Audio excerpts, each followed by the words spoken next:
You asked me the question. Hello, guys. Welcome back to SWS Boxing. Delighted to be joined with Adam Harper. He is 9 wins, 2 defeats, and former English welterweight champion and Midlands super welterweight English champion and Midlands champion. And how are you, mate? Good to get you on. I'm good, mate. As I was saying before, I thought it was recording. You've been ducking and diving, Sam, avoiding getting me on your channel, but we're finally here now on a Sunday night doing a good chat, mate. So I'm glad to be on your channel. You're the new Coogan Cassius. You're the main man for boxing media. So I'm glad you've got me on. Oh, thanks, mate. Thanks. But yes, my first question for you is: how did you start boxing? I was massively overweight, mate. Massively overweight. Got kicked out. My mum kicked me out when I was 16. I actually started Thai boxing to start with, but I was rubbish at kicking. I weren't much better at punching, to be fair. And then I had a couple of years off, went back to it when I was 19, 20. I had my first amateur fight and then I had 41 amateur fights in the end. Won my first 7 on the bounce. Boxed some good kids in the amateurs, and that's how it really all happened, mate. Kind of by mistake. I never really planned it. Just fell into it, and then I've become addicted now and can't ever see myself leaving. Good stuff, mate. And then you made your pro debut in 2014. Does it seem that long ago? Nah, it doesn't, mate. It just seems like yesterday, to be fair. Time flies when you're having fun. A few people said to me, blink and your career will be gone, and it's kind of the way, really. You take it for granted, and then time flies and time moves on, mate, and before you know it, it's done and dusted, I guess, essentially. But you fought Edgar I can't say. Edgar Sneeds, that's him, yeah. And you dropped him, you won 40-35 and you put him down in round 2. Yeah, I did put him down. He beat some good people after me. He stopped a few prospects, if you look on his box rec.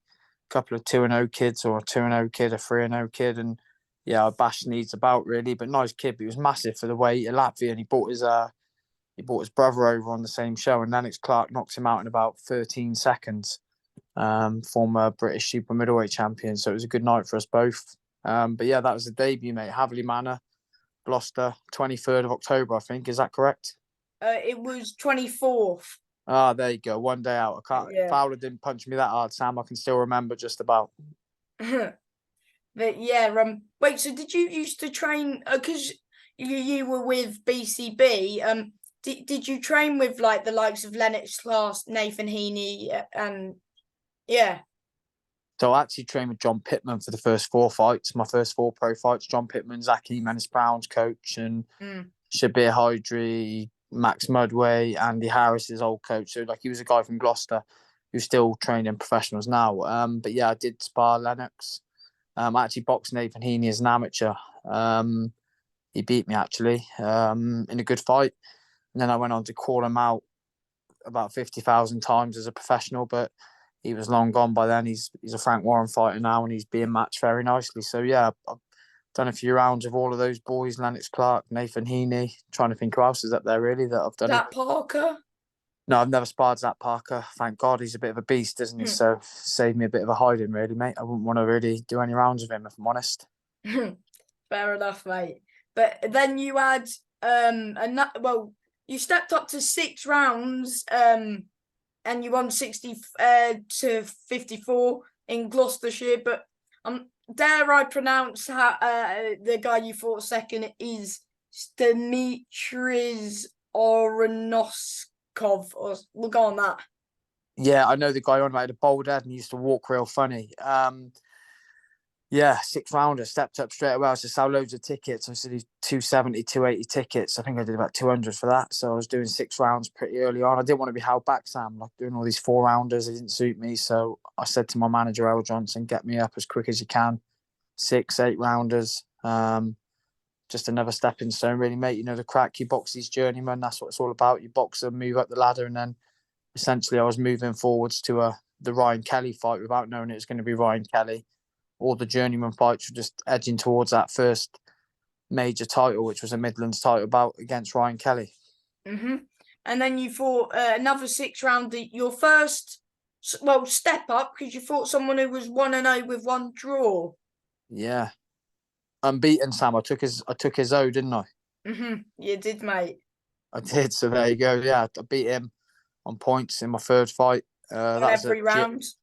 won every round. GR won as well, I think, in a 6-rounder. And then did I have Poochie in my fourth fight? Is that correct? Yeah, it was Poochie. Yeah. Bit of rivalry in that one, but we're good friends now, Poochie. Good little fight that. I think it was 80-73, if my mind serves me correct. Yeah, it was, mate. Yeah, good fight. Just, yeah, always super fit, but it was a good little dust up. The crowd enjoyed it. Why was it a rivalry?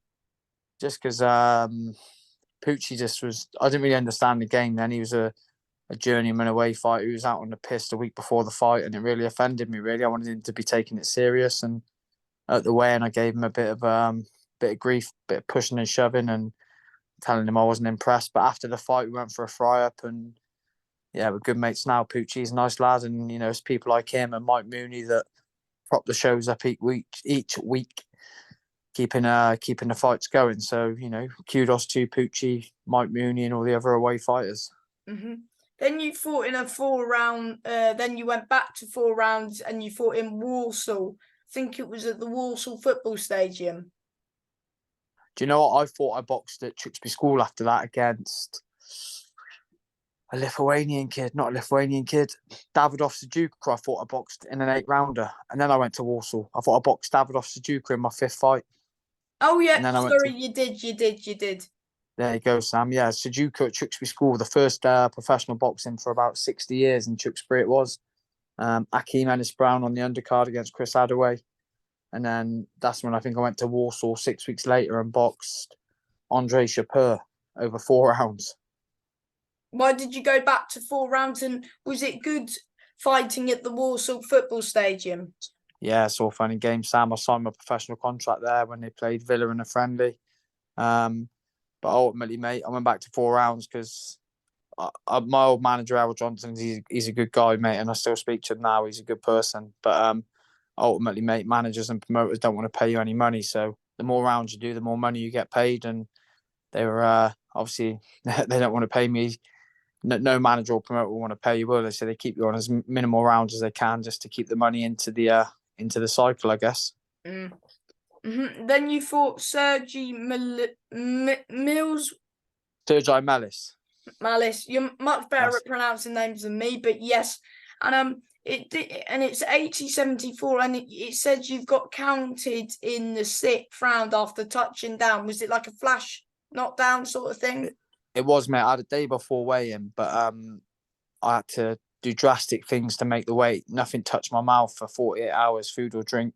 I had plenty of time to rehydrate, but by the time I rehydrated, mate, I was cooked and I was completely knackered. So didn't do anything like saunas or stuff. I just didn't eat or drink for 2 days. So did myself in, really. I didn't really know a lot about nutrition. I'd never seen a nutritionist, and rehydrated. I think I put on over a stone after the weigh-in, but it was too little too late. And he was just a little fat Estonian guy, really, way past his best, and just got a bit greedy, got caught with a right hand as I rushed in. And yeah, mate, touchdown with one glove, jumped straight back up. But theoretically, mate, yeah, he put me down. And blessing in disguise, really, because I know that Ryan Kelly and his team got wind of that. And they obviously, that was my fight after Sergi Malice, and they thought that was going to be a nice fight and that he was going to stop me and knock me out.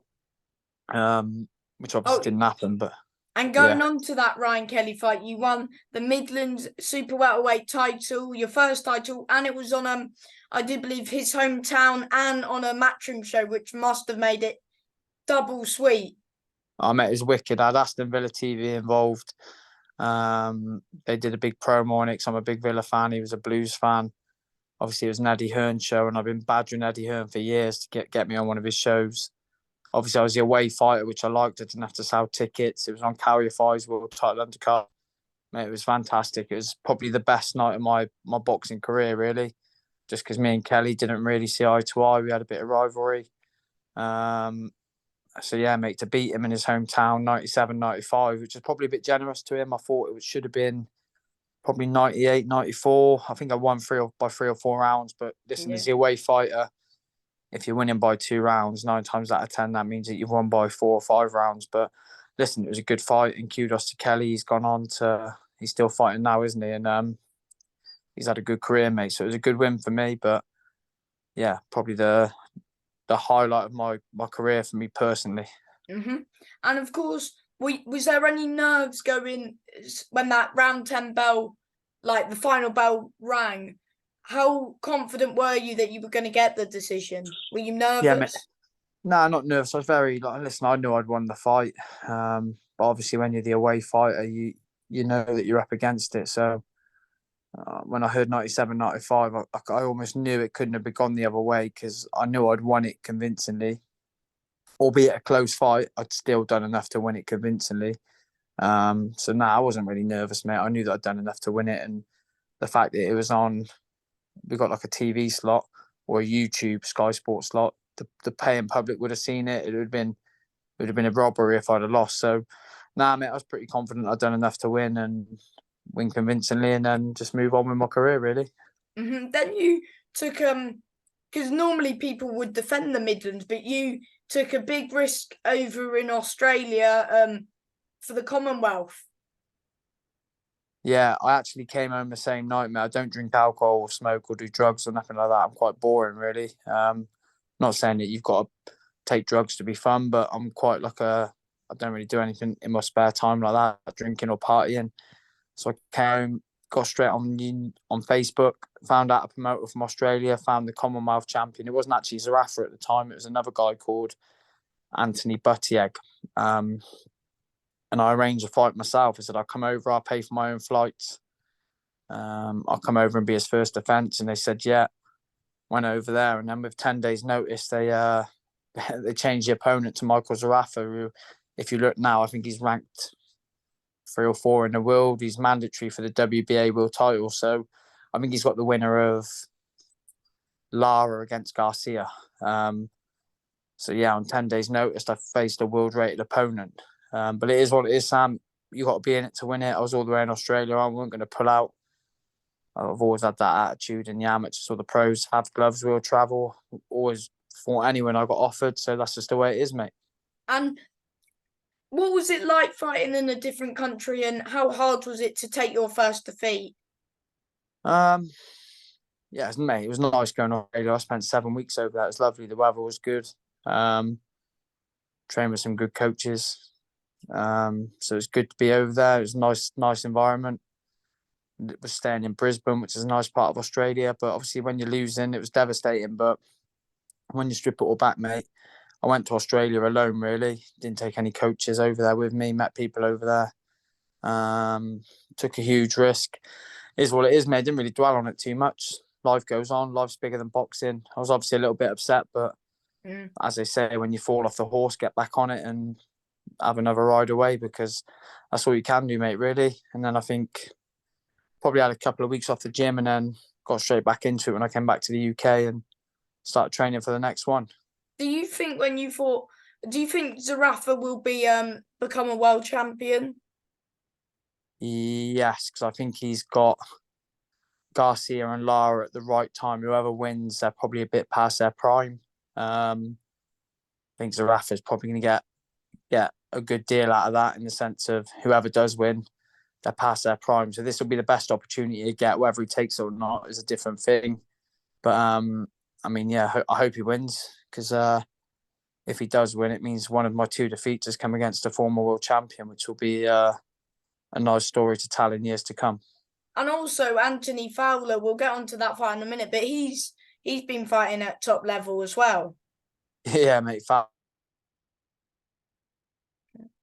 nature. The hardest hitting person I've ever shared a ring with, mate. Just an absolute specimen of a fighter.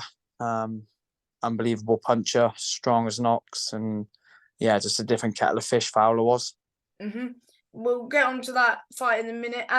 But you fought Billy Bird for the English super welterweight title, and you won by unanimous decision in Brentwood. I did, mate. Yeah, I thought it was majority, actually. I thought one judge had it 95-95 or 96-96. Yeah, majority, sorry. Yeah. Nah, all good, Sam. I'm not trying to pick faults in you there. Nah, mate. Yeah, listen, You've got a good memory, you. No, that's a good sign, mate. It shows that Fowler hasn't punched all my memory out. Yeah, I thought I won by unanimous. I think, who was it? Ian John Lewis had it 97-93, which is probably how I'd have had it again, 3 or 4 rounds. But the away fighter, I think Jeff Hines had it 96, 95, bit too close for me.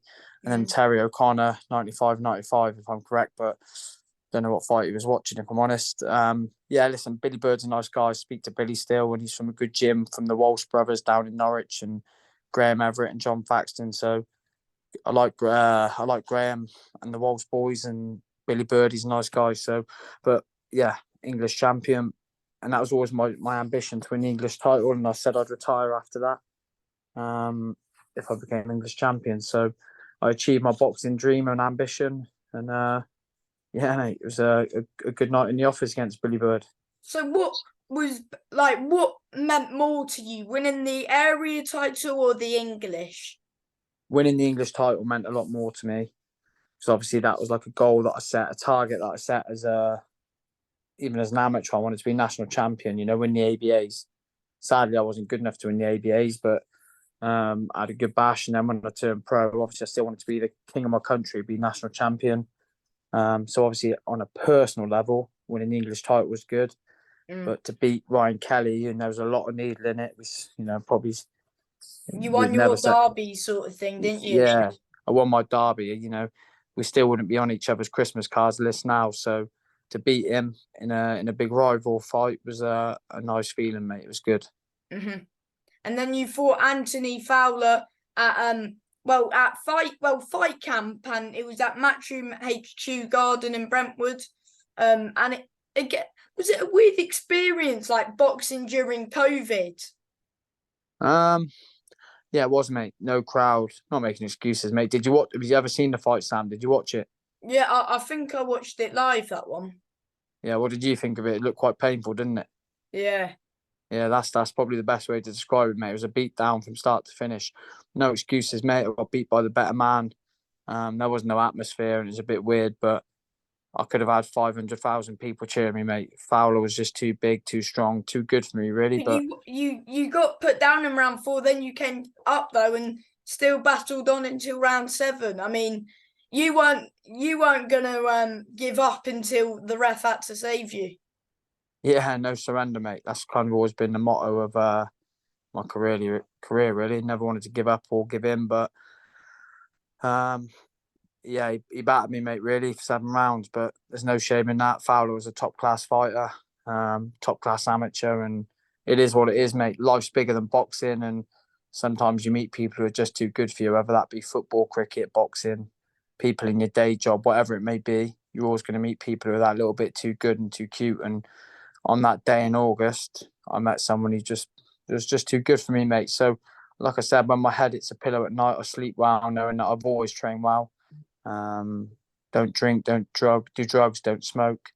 I've lived a good life, so I've got no regrets in my career, mate, which is why I'm probably pretty content with the fact I never box again. Well, you can say that you were an English and Midlands champion, which many people can only dream of. 100%, man. I live in a county called Gloucestershire, which is mainly like renowned for rugby and probably football as well, but mainly rugby. There's only one fighter who's achieved more than me, which is Hakeem Ennis-Brown, really, really rival. Yeah. Yeah, unbelievable fighter, mate. British champion, English champion. And Commonwealth. Yeah, sorry, mate. WBC International, WBC World Youth. He's won a load of titles. Did you ever spar him? Yeah, I did when we were in the same gym, mate. He's just a bag of tricks, mate. Slippery and horrible to spar, but he's a nice kid, mate. I saw him at the gym probably 6-7 weeks ago. Do you think he'll come back? I hope so, mate. It'd be an awful lot of talent to lose the boxing world if he never came back. I saw him post on Facebook that he is coming back. I think he posted something that would indicate he's coming back. So hopefully the boxing world don't lose someone like him. He's a talented kid, and it'll be good for our area if he does come back and bring big time boxing back to Gloucestershire, I guess. It's because he wanted to fight Dalton at one point, and Sam Maxwell, when he fought him, I was at that fight. I thought Hakeem won. Oh, mate, Hakeem, yeah, really definitely won, mate. It was an awful decision. I think every man and his dog who watched the fight would say the same thing. He was ripped off, and that's the politics of boxing. And when you're the away fighter on a TV show, you're always up against it. But I thought he was Yeah, signed with Frank at that point. yeah, mate, same. And that's what I mean. Hopefully, Riddy comes back and he carries on fighting, because it'd be a shame to lose. He did come back actually after that, didn't he? He won a WBC international WBC. title. Yeah. Mm. But I mean, nobody comes back and fights. It'll be good for our area. It'll be good for him, and probably got a lot of unfinished business in his own career to get done, I reckon. Yeah. And then of course you was in the corner with Michael. I think it was yesterday, and he beat Harley Margison in the top boxer tournament. And thoughts on it, because I haven't seen the fight. Thoughts on his Yeah. performance, and describe like how it went. This is the thing, Sam. So on paper, you had the two journeymen got drawn against each other. Mooney's won 9 out of 106, and Harley Martinson, who's yet to win in 7. But they were both there. They were both there to win. It was a big tournament, big opportunity for them both. Also about Harley Martinson, he's a former GB wrestler, so he's already competed at a very high and elite level for combat sports. And he was coming to win against Mooney. I think Mooney won by 2 rounds, maybe 2 or 3. I don't know if it's 39. It was 2 rounds to 1. I think the scorecard was. Yeah, there you go. So I think he won by 2 points because it was a 4-rounder. 39-37. Yeah, 39-37. I mean, that was a fair assessment.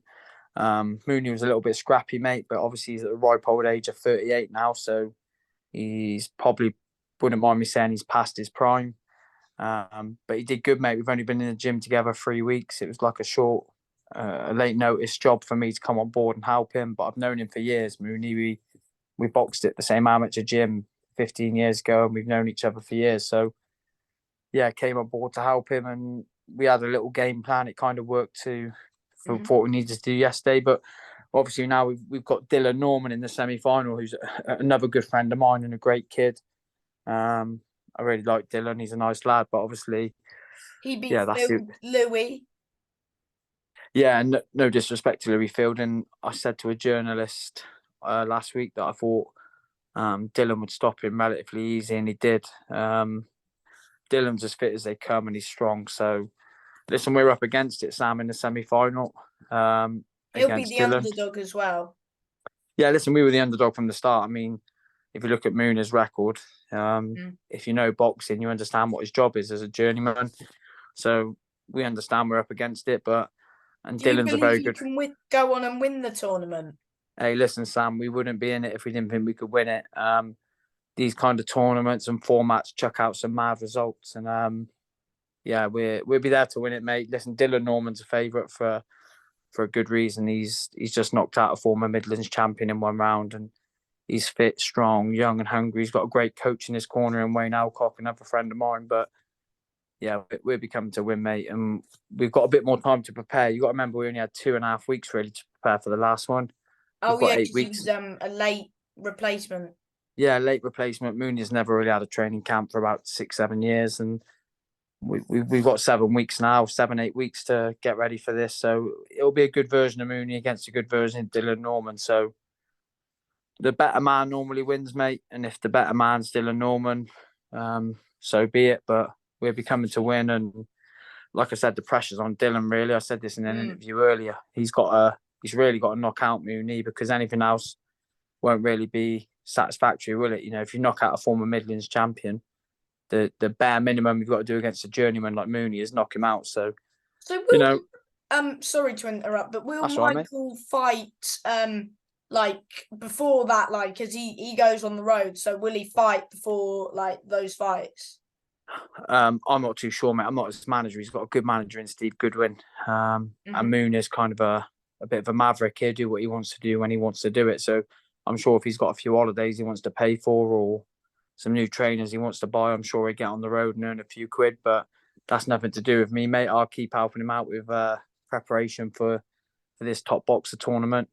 But yeah, I wouldn't be shocked if he had a couple of fights beforehand, because 8 weeks is a long time to wait for him. But he'll be ready, mate. He'll be 100%, and there'll be no excuses our end.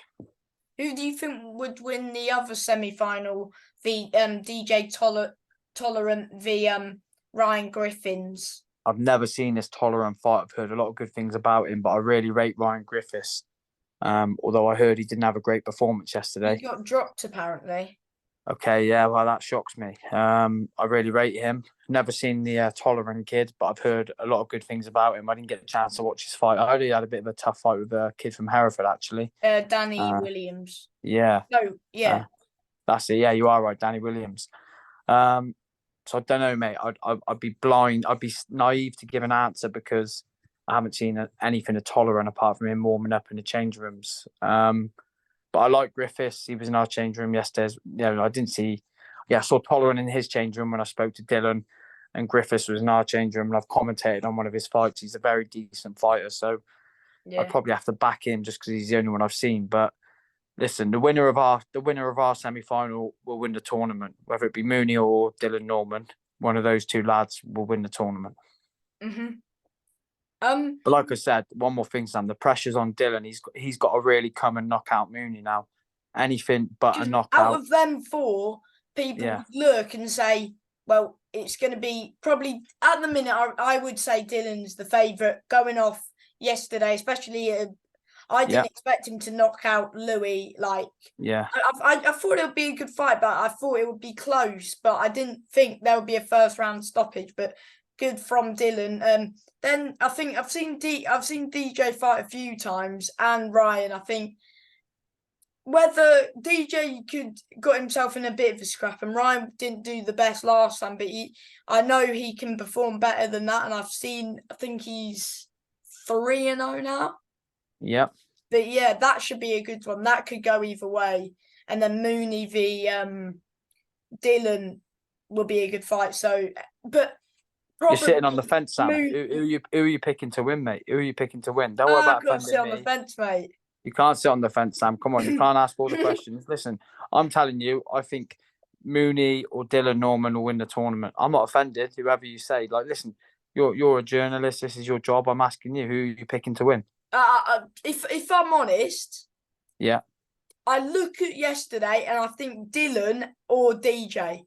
But you can't write off Michael due to the fact that he's got more experience and he's just stronger than some of these fighters, and he's been in the trenches, whether some of these fighters haven't. Yeah, no, I 100% agree with you, mate. And this is the intriguing thing about these tournaments. It throws up some upsets, and I 100% understand your theory of what you're saying. Dylan should beat Mooney, really. Really, he should. Anything but a knockout. I don't think he'll knock him out. No, listen, I know he won't knock him out, but I'm saying if I was Dylan, I'm saying to you, he should really, the only acceptable result for him is a knockout. He's just knocked out a good fighter in front of his home crowd. He needs to do the same thing to Mooney. Anything else apart from a knockout isn't really, a good performance for him. So the pressure's on Dylan, really. He's got to perform in front of his home crowd again. And, he's against a tough, rugged guy like Mooney. It's going to be a good fight. But one of those lads will win the tournament. Whoever wins out of Mooney and Dylan will win this tournament. Mm-hmm. That's my opinion.